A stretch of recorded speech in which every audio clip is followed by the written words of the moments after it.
इस चुनावी सीजन में पिछले एक महीने के दौरान आपने कई इंटरव्यूज देखे होंगे, कई नेताओं का संवाद सुना होगा, लेकिन इस चुनाव में पहली बार ऐसा साक्षात्कार हुआ है जिसमें न्यूज 18 के मैनेजिंग एडिटर अमीश देवगन ने गृह मंत्री अमित शाह के साथ सुबह 8 बजे से लेकर रात के 10 बजे तक करीब 14 घंटे मैराथन कवरेज की है।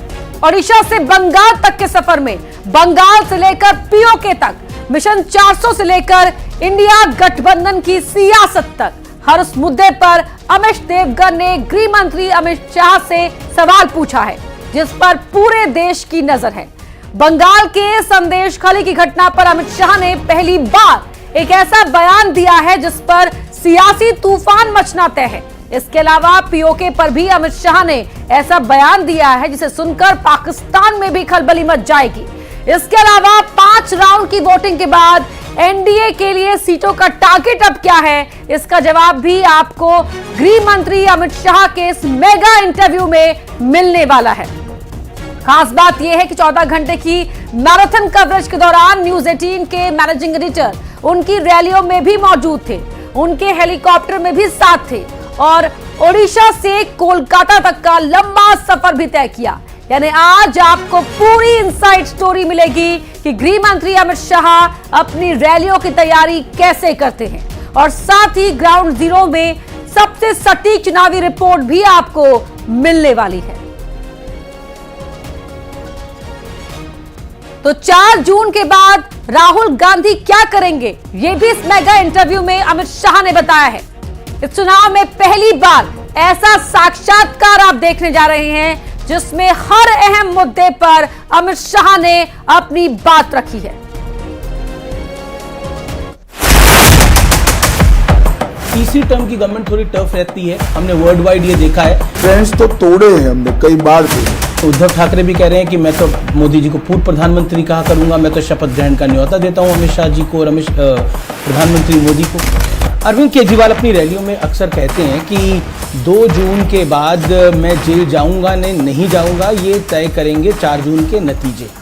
मेरी समझ उनको 1 जून को ही जाना। ऑपोजिशन का मानना है कि बीजेपी राम मंदिर को भी पॉलिटिसाइज कर रही है और कैश करना चाहती है 2024 के लोकसभा चुनाव में। क्या आपको लगता है संदेश खली एक बड़ा टर्निंग पॉइंट रहा? एक महिला मुख्यमंत्री के नाक के नीचे सालों तक सीए के नाम पर इस देश के एक बड़े तबके को, अल्पसंख्यकों को डराया जा रहा है, इसलिए वैसे भी लागू होगा। कांग्रेस कहती है कि देखिए फिर पाकिस्तान की बात बीच में ले आती है। पाकिस्तान की बात नहीं है।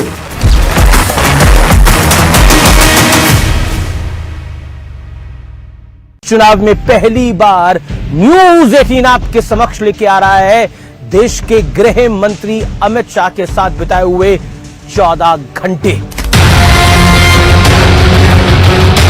और इस समय हम पहुंच चुके हैं संबलपुर झारसुगुड़ा से और गृह मंत्री अमित शाह धर्मेंद्र प्रधान की सभा में यहां से जाएंगे और एक मंदिर के भी दर्शन करेंगे।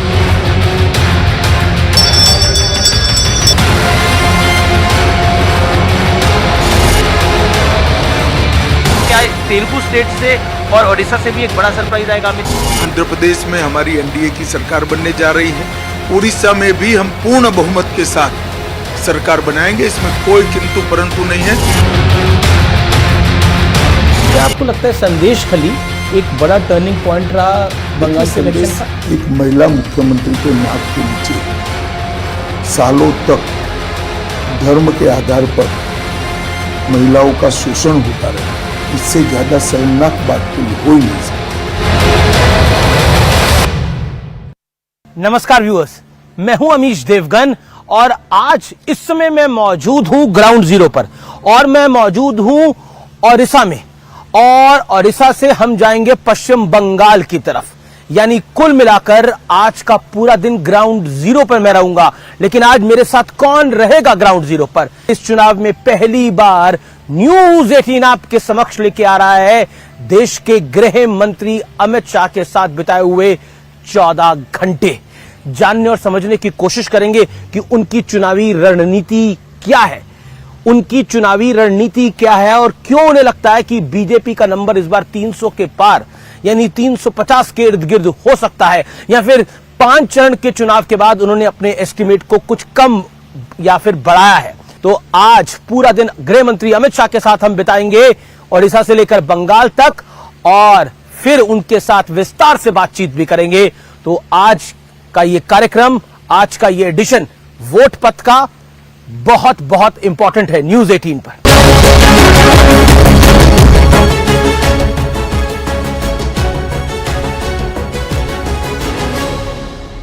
जैसा आप जानते हैं कि आज का हम पूरा दिन यानी 14 घंटे बिता रहे हैं पहली बार गृह मंत्री अमित शाह के साथ वोट पथ पर। अमित शाह किस तरह से अपनी प्लानिंग और एग्जीक्यूशन करते हैं वो जानने और समझने की कोशिश करेंगे। इस समय मैं मौजूद हूं ओडिशा के झारसुगुड़ा में, और झारसुगुड़ा से हम जाएंगे संबलपुर, जो कि धर्मेंद्र प्रधान यानी केंद्रीय मंत्री धर्मेंद्र प्रधान की कॉन्स्टिट्यूएंसी है।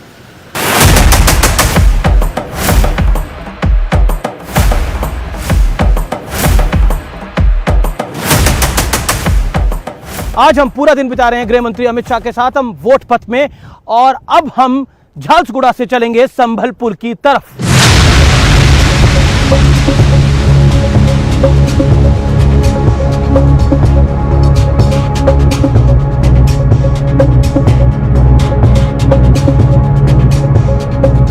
और इस समय हम पहुंच चुके हैं संबलपुर झारसुगुड़ा से, और गृह मंत्री अमित शाह धर्मेंद्र प्रधान की सभा में यहां से जाएंगे और एक मंदिर के भी दर्शन करेंगे।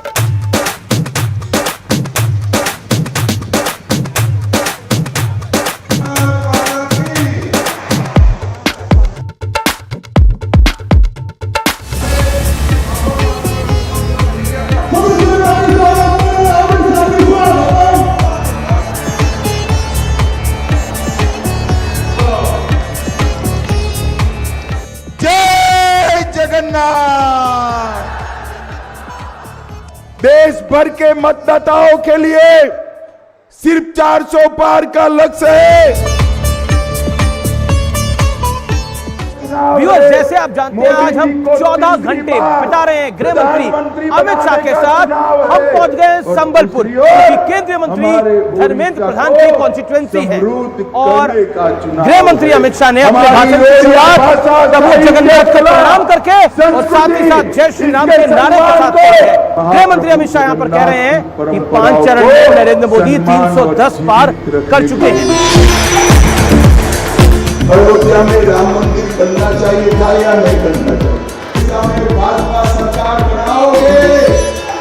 जय श्री राम, जय जय श्री राम।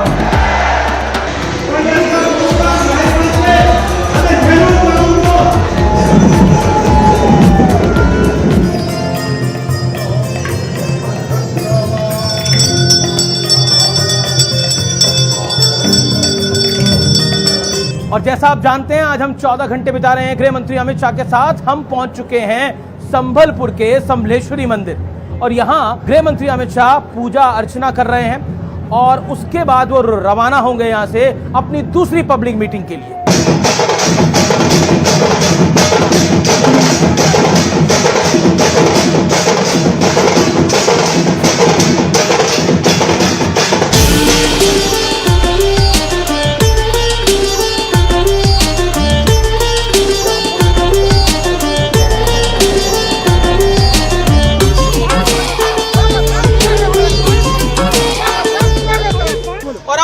हम पहुंच चुके हैं क्योजर में, जहां पर अमित शाह एक और जनसभा को संबोधित करेंगे। आज हम 14 घंटे यानी पूरा दिन बिता रहे हैं गृह मंत्री अमित शाह के साथ।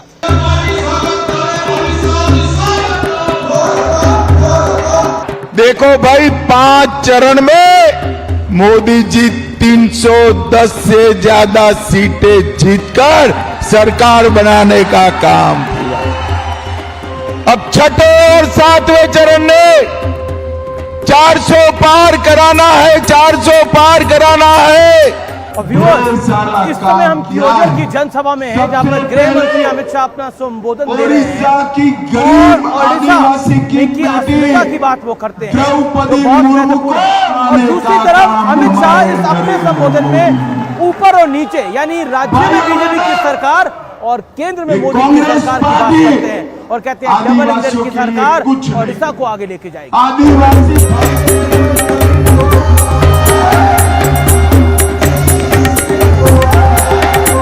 तो आज हमने दौरा किया क्योजर का गृह मंत्री अमित शाह के साथ। अमित शाह ने यहाँ पे एक जनसभा को संबोधित किया और अब चलते हैं उनके अगले पड़ाव पर।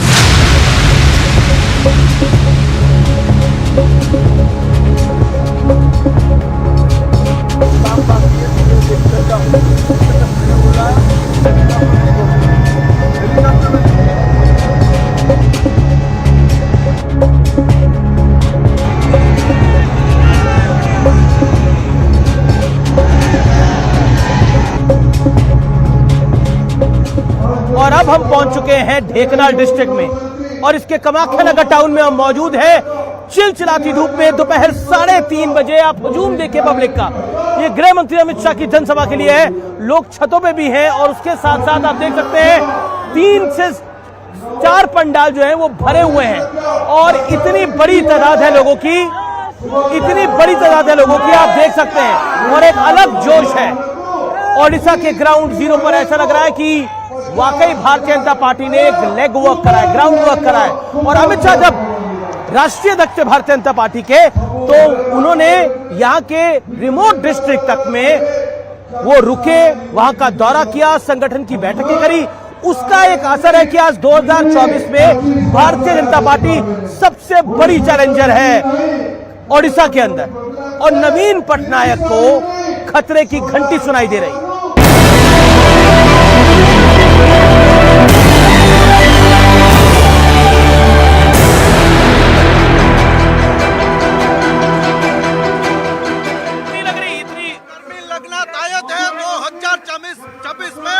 हम भाजपा का सरकार ओडिशा में करेंगे और वो तमिल को यहाँ से निकाल कर फेंक देंगे और लहराएंगे।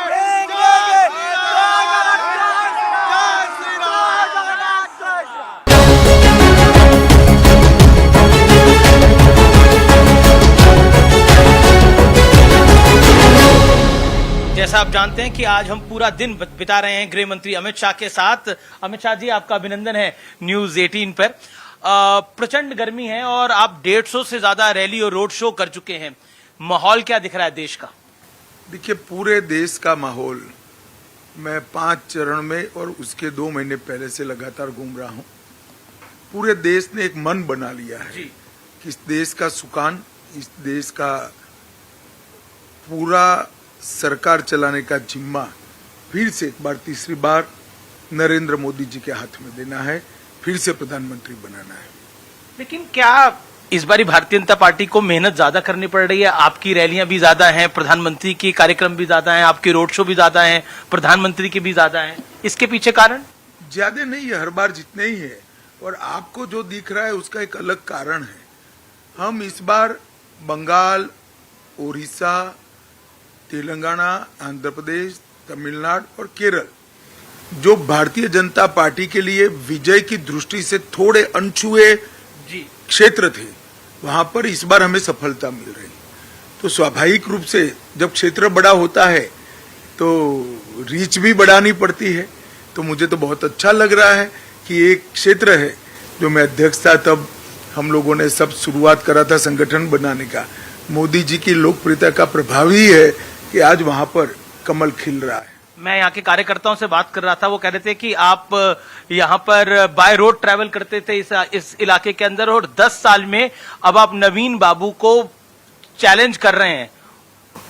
देखिए, मैंने 14 से 19 में उड़ीसा के 15 जिले बाय रोड और होटल में रहे बगैर कार्यकर्ताओं के साथ बिताए। मैं कई बार आया हूँ एक मजबूत नींव के आधार पर, और मोदी जी की जो लोकप्रियता है वो लोकप्रियता को एनकैश कर पाए, इस प्रकार का संगठन बाद में नड्डा जी ने टेक ओवर किया जी।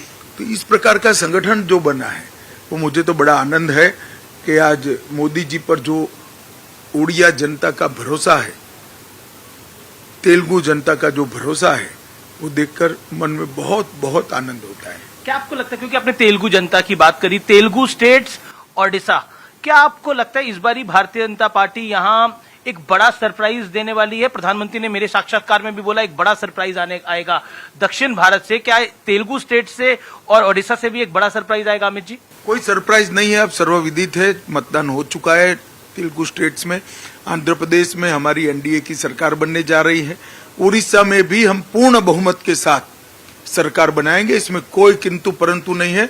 और 17 सीटें लोकसभा की भारतीय जनता पार्टी जीत रही है। जी पहले कुछ चरणों में मतदान कम हुआ, 5 चरण अब लगभग समाप्त हो गए हैं, मतदान थोड़ा कम दिख रहा है, क्या उसका इम्पैक्ट पड़ेगा? क्योंकि एक नैरेटिव बिल्डिंग हुई, उसका नुकसान भारतीय जनता पार्टी को पहुंच रहा है, ऐसा विपक्ष कह रहा है। नुकसान वगैरह तो कोई नहीं पहुंचता है। शुरुआत में मैं भी चिंतित था जी, जब इसको दूर से देखते थे। जब मेरा चुनाव पैक हुआ जी, मेरे खुद की कॉन्स्टिट्यूएंसी का, तब मालूम पड़ा कि कांग्रेस का वोटर निकल ही नहीं रहा है। लो मतदान का अगर कोई एक कारण है तो इंडी अलायंस के समर्थक में घोर निराशा है। वो मानकर चल रहे हैं मोदी जी प्रधानमंत्री बनने जा रहे हैं, हमें नहीं देना है। तो भारतीय जनता पार्टी की सीटें भी बढ़ेगी और मार्जिन भी बड़े होंगे। आप देखना, हम 400 पार करने जा रहे हैं। जी, चुनाव से पहले बीजेपी और बीजेडी के अलायंस की बात थी, वो अलायंस नहीं हुआ और बीजेडी ने केंद्र की सरकार में भारतीय जनता पार्टी का कई मुद्दों पर साथ दिया, लेकिन अब तो आप नवीन बाबू को बाय बाय करने की यानी मुख्यमंत्री के तौर पे हटाने की बात कर रहे हैं। देखिए, हमारा और बीजू जनता दल का कभी भी अलायंस नहीं रहा। अलायंस कुछ पत्रकारों ने बना दिया और कुछ नवीन बाबू के कैंप से अफवाहें फैलती थी। नवीन बाबू ने हमें हमेशा इश्यू बेस्ड समर्थन दिया है और इश्यू बेस्ड समर्थन तो कोई भी दे सकता है, क्योंकि अंततोगत्वा पॉलिटिक्स में किसके सामने चुनाव लड़े हैं इसको ध्यान में रखकर अपना मत या अपना पक्ष तय नहीं करते। इश्यू देश के भले में है या भले में नहीं है, इसके आधार पर करना चाहिए। और मैं मानता हूं कि ओडिशा विकास की रेस में काफी पिछड़ चुका है। यहाँ पर एक प्रकार की स्टैग्नेंसी आई हुई है, बाबूशाही चल रही है, अफसर राज कर रहे हैं और ओडिया जनता ओडिया प्राइड के लिए एकजुट और लामबंद होकर खड़ी है। जी, मेरा अगला सवाल है कि प्रधानमंत्री नरेंद्र मोदी हो, आप जगन्नाथ मंदिर की चाबियों की बात करते हैं, खासतौर पर जो रत्न भंडार है उसकी बात करते हैं। क्या आपको लगता है कि वो विषय ओडिशा की जनता में, और क्योंकि इस विषय का इम्पैक्ट जो है वो पूरी देश की जनता पर भी है, क्या कहना चाह रहे हैं आप लोग? मैं यही कहना चाहता हूं, सिर्फ उड़ीसा नहीं, उड़ीसा में तो इसका सबसे ज्यादा असर है ही है, दिखाई भी पड़ता है। मगर जगन्नाथ महाप्रभु का भक्त पूरे देश भर में, दुनिया भर में फैला हुआ है और सालों से, हजारों सालों से, न जाने कितने सालों से ये मंदिर सबके मन में श्रद्धा का केंद्र रहा है। इसके रत्न भंडार की चाबियां गुम होना, डुप्लीकेट चाबियां बनना और जांच आयोग बैठने के बाद जांच आयोग की रिपोर्ट को सार्वजनिक न करना, ढेर सारे सवाल जनता के मन में खड़े हुए हैं। हमने हमारे घोषणा पत्र में कहा है कि हमारी सरकार बनने के एक ही महीने में हम ये जांच रिपोर्ट को सार्वजनिक करेंगे और रिजर्व बैंक ऑफ इंडिया से इसका वैल्यूएशन कराकर सार्वजनिक करेंगे। जी, क्या आपको लगता है जो नवीन पटनायक भगवान जगन्नाथ के मुद्दे पर अब आपको घेर रहे हैं आपके एक नेता के बयान पर, उसको आप किस तरह से देखते हैं? देखिए, आप थोड़ा दबदबा कर पूछ रहे हैं। संदीप पात्रा जी का बयान ये जुबान फिसलने का क्लासिक केस है। इन्होंने 25 जगह बाइट दिया, सब जगह कहा कि नरेंद्र मोदी जी प्रभु जगन्नाथ के अनन्य भक्त हैं। एक जगह जुबान फिसल गई। फिर भी सुबह मेरी संदीप पात्रा से बात हुई, फोन पर वो रो रहे थे, बड़ा पछतावा था। इन्होंने कहा कि साहब मैं 3 दिन तक उपवास करने वाला हूं और 3 दिन के बाद प्रभु जगन्नाथ का क्षमा मांगूंगा, मुझसे बड़ी गलती हो गई है। कोई व्यक्ति मन से जब पछतावा करता है और माफी मांगता है तो मैं नहीं मानता जगन्नाथ के दरबार में उसको माफी नहीं मिलेगी जी। और इसका एक गलती का परिमार्जन केवल और केवल जगन्नाथ ही कर सकते हैं, नवीन बाबू की पार्टी नहीं कर सकती। जी, राहुल गांधी ने खटाखट गरीबी हटाने की बात कही थी, इसको आप किस तरह से देखते हैं? क्या आपको लगता है ये एक पॉलिटिकल स्टेटमेंट है चुनावों के मौसम में? नहीं, पॉलिटिकल स्टेटमेंट नहीं है, सिर्फ खटाखट की व्याख्या मैं कर देता हूँ। इंदिरा गांधी जी ने गरीबी हटाओ का नारा दिया था 70 के दशक में जी। और हम है 2024 में, तो उनकी खटाखट की ये व्याख्या है। इंदिरा गांधी जी ने जो नारा दिया था वो अभी उनका पोता पूरा करने की बात कर रहे हैं। भाई आपके नारों पर कौन विश्वास करेगा, जबकि मोदी जी ने करोड़ों गरीबों के जीवन स्तर को उठाने का काम किया। 10 करोड़ लोगों को गैस का सिलेंडर दिया, 12 करोड़ शौचालय दिए, 14 करोड़ लोगों को नल से जल दिया, 80 करोड़ लोगों को 5 किलो अनाज फ्री दे रहे हैं, 60 करोड़ लोगों को आप 5 लाख का दवाइयों का पूरा खर्चा फ्री ऑफ कॉस्ट दे दिया, 4 करोड़ घर ही दे दिया, 6.5 करोड़ घरों में बिजली दे दी। ये खटाखट होता है। इनकी खटाखट की व्याख्या 5 दशक लंबी है, हमारी खटाखट की व्याख्या 10 साल की है और अगले 5 साल में 100% सैचुरेशन आएगा। तो गृह मंत्री अमित शाह के साथ आज हम पूरा दिन बिता रहे हैं, समझने की कोशिश कर रहे हैं कि उनके माइंड में कौन सा नंबर चल रहा है, वो भी हम आपको आगे बताएंगे। आप देखते रहिए हमारा ये वोट पथ गृह मंत्री अमित शाह के साथ।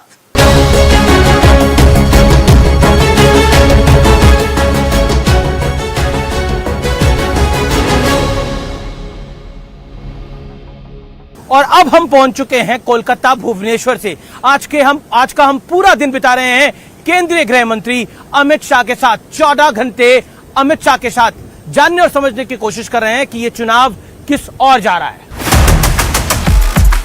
वोट पथ में आज हमने लगभग 14 से 15 घंटे बिताए केंद्रीय गृह मंत्री अमित शाह के साथ। उनके साथ हम करीब ओडिशा की 4 रैलियों में गए और फिर अब हम कोलकाता में हैं और रात के लगभग 11 बज रहे हैं जब हम ये संवाद कर रहे हैं।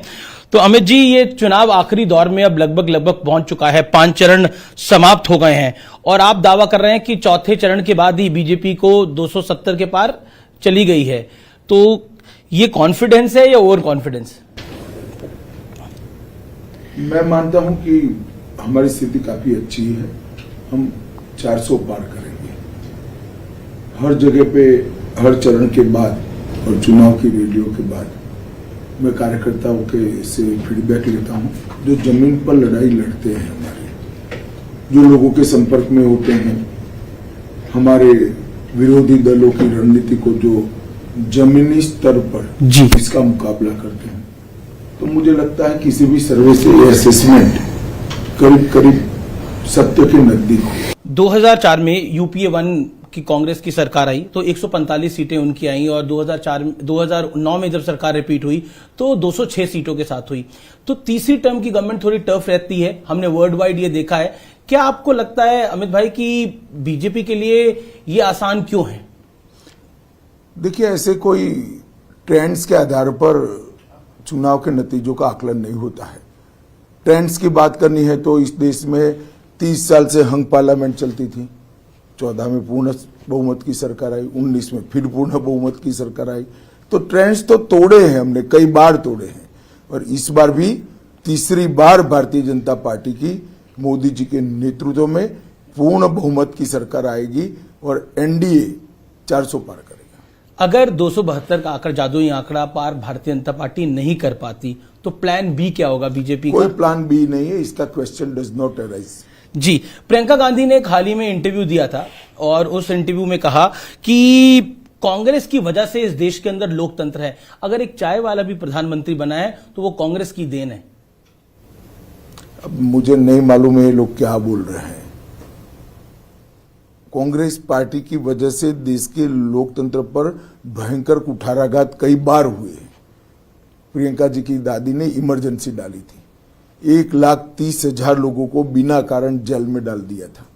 सारे अखबारों के editorial information and broadcasting minister तय करते थे। उनको शायद इतिहास मालूम नहीं है, ना किसी ने ब्रीफ किया है शायद उनको। कांग्रेस के वजह से लोकतंत्र नहीं है, इस देश की 130 करोड़ की जनता की वजह से इस देश में लोकतंत्र है। क्योंकि हमारे यहाँ लोकतंत्र की स्पिरिट सालों पुरानी है और अब ये पाताल से गहरी हो चुकी है, इसको कोई नहीं बदल सकता। क्या आपको लगता है, क्योंकि आप अपने भाषणों में बोलते हैं, प्रधानमंत्री मोदी भी कहते हैं कि इंडिया अलायंस जो है, इंडिया गठबंधन जो है वो 5 साल में 5 प्रधानमंत्री देगा और नहीं, पहले समझ लो भाई, हमने नहीं कहा है। इंडी गठबंधन के एक नेता ने कहा है कि हमारे पास अभी नेता नहीं है, हम बारी बारी एक साल सत्ता संभालेंगे। वो कहते हैं हमारे पास युवा भी है, हमारे पास बुजुर्ग भी है, हमारे पास हर वर्ग का नेता है, तो हम नेता तय कर लेंगे, सरकार बन जाए एक बारी। नहीं, वो नहीं, वहां तक नहीं रुकते। 5 साल एक एक प्रधानमंत्री बनाएंगे, वहां तक जाते हैं। जी, क्या आपको लगता है कि प्रियंका गांधी ने एक अपने कार्यक्रम में बोला कि इस बार रायबरेली की जनता जो है वो सिर्फ एक सांसद नहीं चुन रही, वो प्रधानमंत्री को चुन रही है। क्या आपको लगता है विपक्ष भी थोड़ा कॉन्फिडेंट हुआ है बीते 5 चरणों में? तो रायबरेली की सीट जीतने के लिए शायद उन्होंने कहा होगा, वो भी जान रहे हैं, मुझे तो मालूम नहीं, मगर उनका वैकेशन का प्लान भी तय होगा 4 तारीख के बाद का। लेकिन उद्धव ठाकरे भी कह रहे हैं कि मैं तो मोदी जी को पूर्व प्रधानमंत्री कहा करूंगा, मैं तो शपथ ग्रहण का न्योता देता हूं अमित शाह जी को और प्रधानमंत्री मोदी को। चलिए, अच्छी बात है, अब 1 तारीख को सब चीजें दूध का दूध पानी का पानी हो जाएगा। शरद राव पवार और उद्धव ठाकरे की पार्टी, उनका आरोप है कि ये पार्टी को भारतीय जनता पार्टी ने तोड़ा और वो ये मैसेज देने की कोशिश कर रहे हैं कि रियल पार्टी हम हैं और बीजेपी ने हमारे साथ हमारी पार्टी को तोड़ दिया है। देखिए, मुझे एक बात बताइए, अगर शरद पवार जी अजीत पवार को अपना वारिस घोषित करते तो पार्टी टूटती क्या? और उद्धव जी अपने बेटे की जगह एकनाथ शिंदे को आगे करते तो पार्टी टूटती क्या? इनकी पार्टियां अपने पुत्र पुत्री मोह के कारण टूटी हैं और वो कहीं और जाकर कारण ढूंढ रहे हैं, तो उनको कभी सफलता नहीं मिलेगी। लेकिन क्या आपको लगता है कि वो एक नीचे की तरफ एक सिंपैथी का मैसेज देने में कामयाब रहे?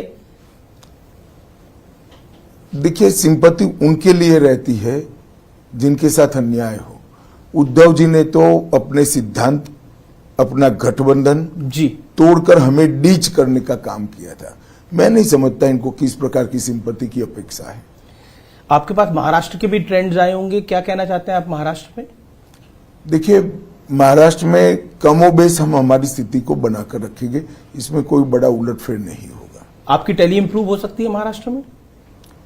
अभी बाकी है थोड़ा चुनाव, परंतु मैं मानता हूं कि हम हमारा बेस बनाकर रखेंगे। रैली में आपने बोला कि अरविंद केजरीवाल एक यू टर्न नेता है, किस कारण से आपने बोला? इन्होंने कहा था कि हम भ्रष्टाचार के खिलाफ लड़ाई लड़ रहे हैं, पॉलिटिक्स में कभी नहीं आएंगे, और फिर पॉलिटिक्स में आगे पार्टी बनाई। अन्ना बेचारे डालेगांव सिद्धि चले गए, फिर कहा मैं कभी मुख्यमंत्री नहीं बनूंगा, 3 बार मुख्यमंत्री बन गए। इन्होंने शपथ पत्र पर कहा था हम सरकारी सुविधाएं नहीं लेंगे, बंगलो भी ले लिया, गाड़ी भी ले लिया, सिक्योरिटी भी ले ली, और बंगलो ऐसा बना दिया कि जो 2-3 बंगलों को तोड़कर गैर कानूनी तरीके से अपना बंगलो बनाने का उन्होंने काम किया है।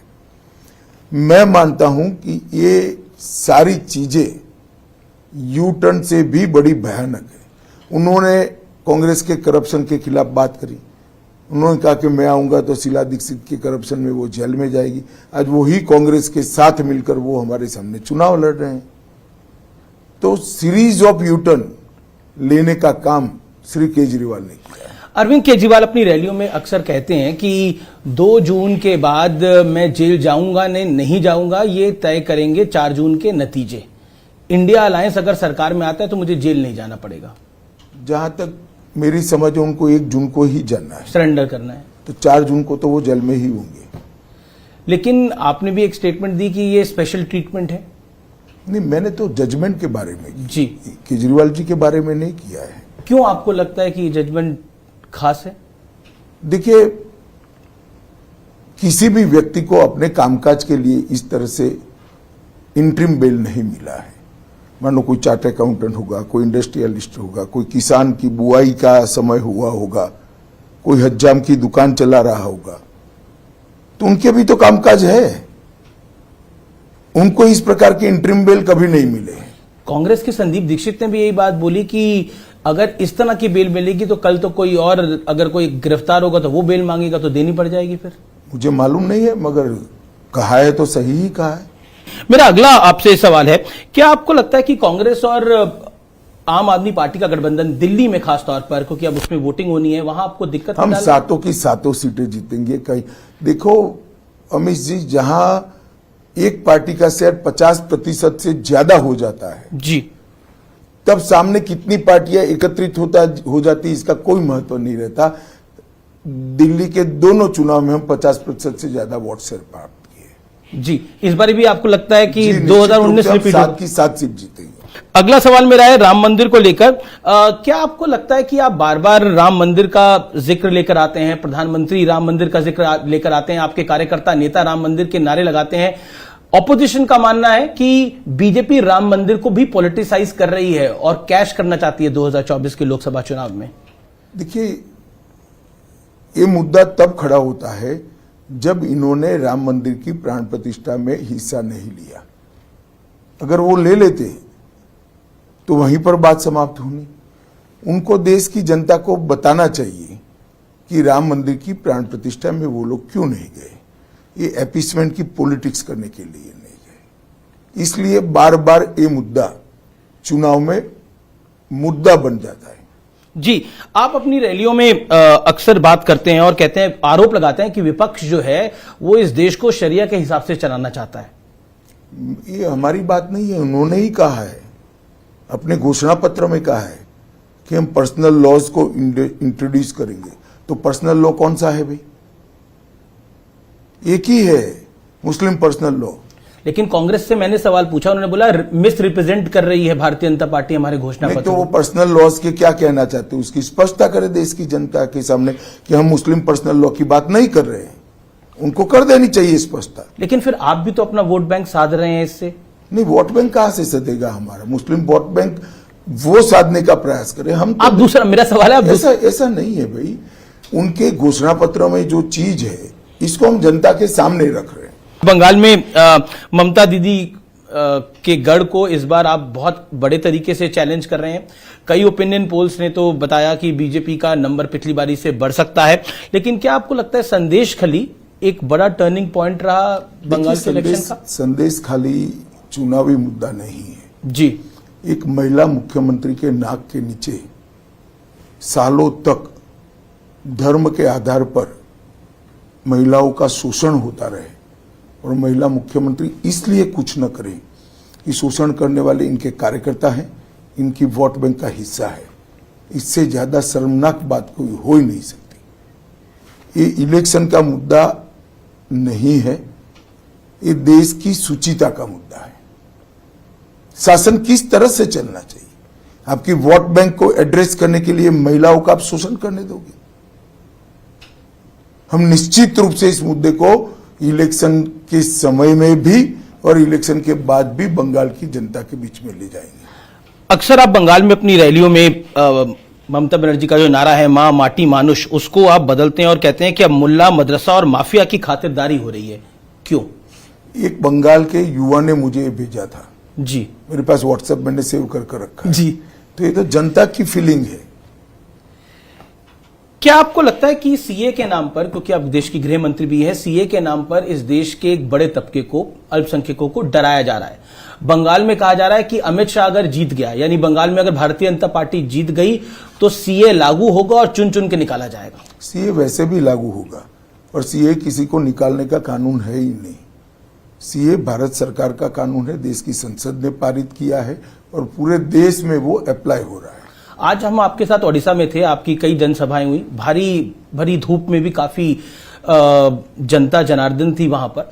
एक मुद्दा जो कि भारतीय जनता पार्टी वहां पर उठा रही है वो है कि ओडिशा में ऑफिसर वर्सेस पॉलिटिशियन को मुद्दा बना रही है। क्या आपको ऑफिसर से समस्या है? मुझे कोई समस्या नहीं है। ओडिया जनता के अंदर ये समस्या है जी कि ओडिशा पर तमिलनाडु से आए हुए ऑफिसर कैसे शासन कर सकते हैं, एज अ अफसर नहीं, as a politician, as a मुख्यमंत्री। और वहां पर जनता में ओडिया प्राइड का मुद्दा बना हुआ है। अब उड़ीसा की जनता ने तय करना है। हम तो जनता की आवाज को रिप्रेजेंट कर रहे हैं। और उड़ीसा में को लेकर आप कितने कॉन्फिडेंट हैं? विधानसभा इलेक्शन भी है, उधर लोकसभा इलेक्शन भी है, सीटों का नंबर? देखिए, 17 से ज्यादा सीटें भारतीय जनता पार्टी की लोकसभा में आएगी और हम निश्चित रूप से वहां पूर्ण बहुमत की सरकार बनाएंगे। जी। मैं कश्मीर की बात करते देता हूं। कश्मीर में भारतीय नरेंद्र मोदी की सरकार ने बहुत काम किया है और इस बार बम्पर वोटिंग भी हुई है। इसको आप किस ढंग से देखते हैं? क्या ये वर्ल्ड को अराउंड द ग्लोब भी एक बड़ा स्ट्रांग मैसेज है भारत की तरफ से? निश्चित रूप से है। देखिए, जो लोग आजादी की बात करते थे, जो लोग अलग संविधान की मांग करते थे जी, वो लोग आज भारतीय संविधान के तहत जो चुनाव हो रहा है उसका हिस्सा बने हैं और स्वागत योग्य है। और घाटी की जनता ने भी बढ़ चढ़कर वोटिंग की है। सारे रिकॉर्ड टूटे हैं। पिछले कई सालों की 33 सालों में सबसे ज्यादा वोटिंग अब हुई है। तो मैं मानता हूं ये बहुत अच्छी बात है। कश्मीर के लिए भी अच्छी है, देश के लिए भी अच्छी जी। बार बार आप एक मुद्दा उठाते हैं अपनी रैली में, पीओके का। पीओके को आप कहते हैं ये भारत का हिस्सा है। क्या आप इसको पॉलिटिकल इशू बनाना चाहते हैं? 2024 के चुनाव का बना दिया है आपने? अरे पॉलिटिकल इश्यू नहीं है। आप क्या मानते हो पीओके भारत का हिस्सा नहीं है? भारत का ही है। वही ये भारत की संसद का प्रस्ताव है कि पाक ऑक्यूपाई कश्मीर भारत का हिस्सा है। इसमें पॉलिटिकल क्या है? कुछ पॉलिटिकल नहीं है। ये हमारा देश का स्टैंड है। आप भी तो कह रहे हो पीओके भारत का हिस्सा है, क्योंकि तो वही तो मैं कह रहा हूं। लेकिन चुनावी रैली में इसका जिक्र करना, तो इसमें क्या है? सत्य चुनावी रैली में नहीं बोला जाता क्या? असत्य ही बोला जाता है।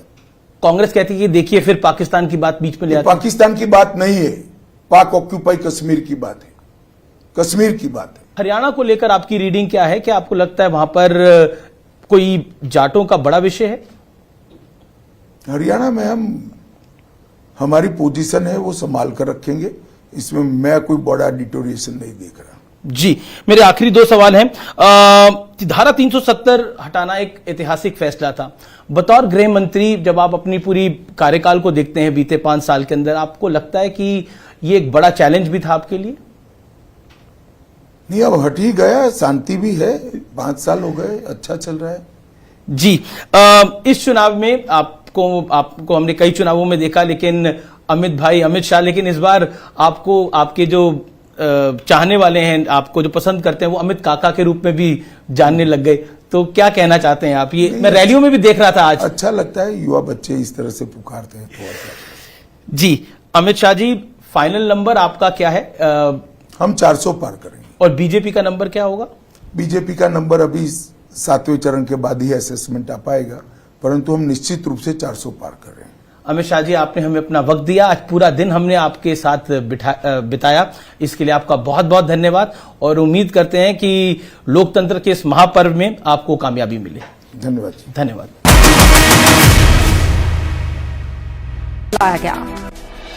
इंदौर में डॉक्टर से साइबर ठगी, बदमाशों की